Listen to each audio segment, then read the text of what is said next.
Without employment, our young generation cannot survive. Without employment, our young generation cannot survive.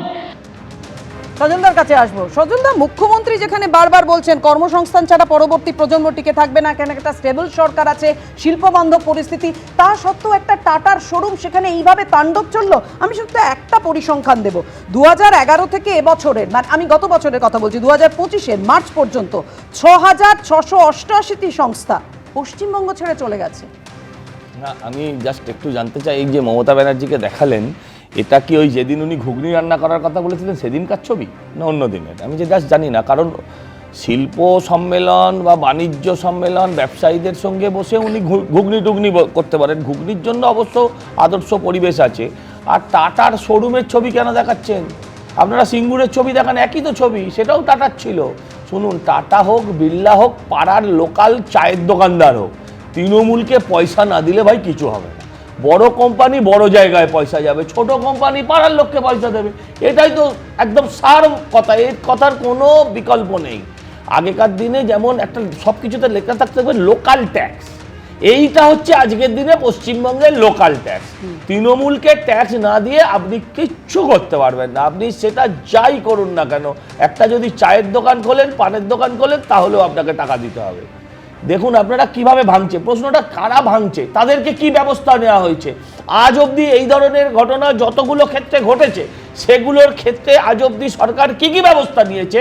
আজকে যদি পশ্চিমবঙ্গের মানুষকে মুখ্যমন্ত্রী সেটা তুলে ধরতে পারেন যে এদের এরপরে একটা পুলিশের রিল বেরোলো, যে তাদেরকে যেমন মাঝে মাঝে উত্তরপ্রদেশ পুলিশ, দিল্লি পুলিশ বা বিভিন্ন রাজ্যের পুলিশ, পাঞ্জাব পুলিশ রিল বার করে যে অপরাধীদের ধরার পর অপরাধীদের কি অবস্থা, তারা কেমন সোজা হয়ে হাঁটছে না, তারা ল্যাংড়াতে ল্যাংড়াতে যাচ্ছে, সেই ছবি যদি আসে, পুলিশকে যদি ভয় পেতে শুরু করে, তাহলে আর এই ধরনের কাজ কেউ করবে না। কিন্তু পুলিশ যদি ইনফরমেশন দিয়ে দেয় যে এখানে কাজ হচ্ছে, তুই চলে যা, আমার বগরাটা পাঠিয়ে দিস, তাহলে এই ধরনের ঘটনা ঘটছে এবং ঘটবে আগামী দিন।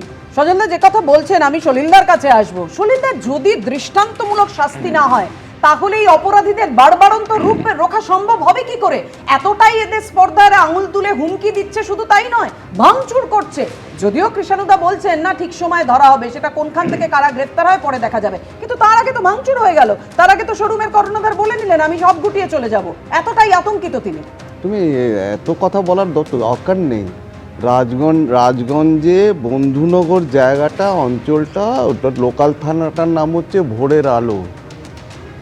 ভোরের আলো পুলিশ স্টেশন গালভরা কমিশনারেট করেছে, শিলিগুড়ি পুলিশ কমিশনারেট, ডিস্ট্রিক্ট ম্যাজিস্ট্রেটের কাছে গেছে, তার পর্যন্ত ক্ষমতা নেই বলার যে ওখানে ইমিডিয়েটলি পুলিশ পাঠিয়ে এই লোকগুলোকে অ্যারেস্ট করুন। উনি রাস্তা দেখিয়ে দিয়েছেন যে শিলিগুড়ি পিসিতে যান, পুলিশ কমিশনারেটের অফিসে যান। পরিষ্কার মাফিয়াইজম, দুর্নীতি, এক্সটর্শন, সিন্ডিকেটবাজি চলছে পাপিয়া, পরিষ্কার। এবং প্রত্যক্ষভাবে, পরোক্ষভাবে না, প্রত্যক্ষভাবে শাসক যোগ যদি না থাকে, এটা করা সম্ভব নয়। দীর্ঘ সময় পুলিশে চাকরি করেছি আমরা। ডাইরেক্টলি যদি প্রত্যক্ষভাবে, পরোক্ষভাবে না, প্রত্যক্ষভাবে শাসক যোগ যদি না থাকে, এরা মাফিয়া, ক্ল্যান্ডেস্টাইন র্যাকেটিয়ারিং, পয়সা দাও, টাকা দাও, ওখানে বলার ক্ষমতা নেই। বলছে কি, তারপরে তালা লাগিয়ে দিল, শোরুমে তালা লাগিয়ে দিল।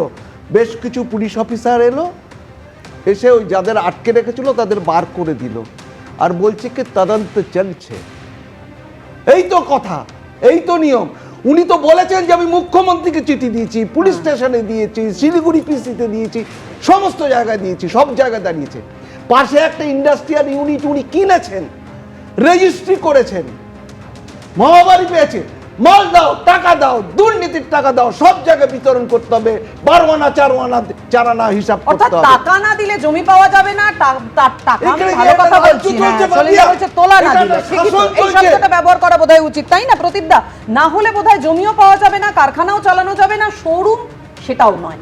আমি এখানেই আসবো প্রদীপদার কাছে। প্রদীপদা, তৃণমূল বারবার বলে, এত নিয়ে কথা হচ্ছিল, কোন বিরোধীদের মুখে এই মুহূর্তে নির্বাচন হতে আর 3-3.5 মাস বাকি, ধর্ম নিয়ে এত রাজনীতি, আমরা এসআইআর নিয়েও পর্যন্ত রাজনীতি একেবারে সুর চরমে, সে জায়গা থেকে আমরা এখনো পর্যন্ত কারোর মুখে, বিরোধীদের মুখে শুনলাম না শিল্প নিয়ে একটা স্পষ্ট দিশা, স্পষ্ট কোনো কথা।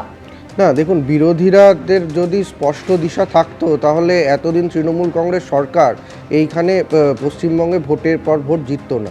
আসলে বিরোধীদের দিশাটা নেই, বিরোধীদের সমালোচনামূলক ব্যক্তি নির্ভর, মমতা বন্দ্যোপাধ্যায় ব্যক্তি নির্ভর বা অভিষেক বন্দ্যোপাধ্যায় নির্ভর, কিন্তু তার সার্বিক যে কাজকর্ম হচ্ছে বা কোথায় হচ্ছে না সেগুলোকে কিন্তু হাইলাইট করা হচ্ছে না। জেলা ভিত্তিক আপনারা কি দেখেছেন যে জেলা ধরে ধরে বিরোধীরা কোনো একটা রিপোর্ট দিচ্ছে যে কোথায় কিভাবে? আমরা সাধারণ মানুষ তো বিভিন্ন জেলায় থাকি, কিন্তু প্রত্যেকটা জেলায় তো বিরোধী রাজনৈতিক দলগুলো রয়েছে।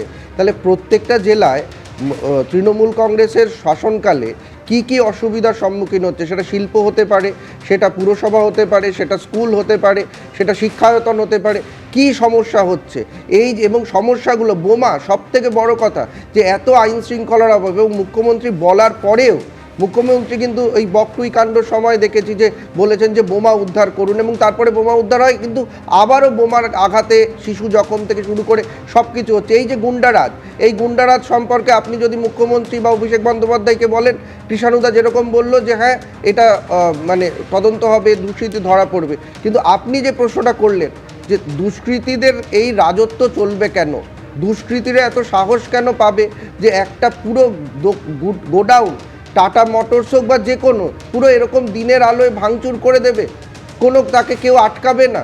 আমার কথা হচ্ছে তৃণমূল কংগ্রেসের লোকাল যে তার যারা ওখানে আছেন, যারা শাসক দলের, তারা কি ভূমিকা নিয়েছিলেন এই ঘটনার পরে? তারা টাটা মোটরসের কর্ণধারের সঙ্গে কি দেখা করেছিলেন? তারা কিছু সুরাহার জন্য এগিয়ে এসেছিলেন? বিরোধীরা তো আমরা বিরোধীদের ভোট দিই না, ক্ষমতায় আসি না। যে শাসক দল তার দায়িত্বটা একটু বেশি। এবিপি আনন্দ, এগিয়ে থাকে, এগিয়ে রাখে।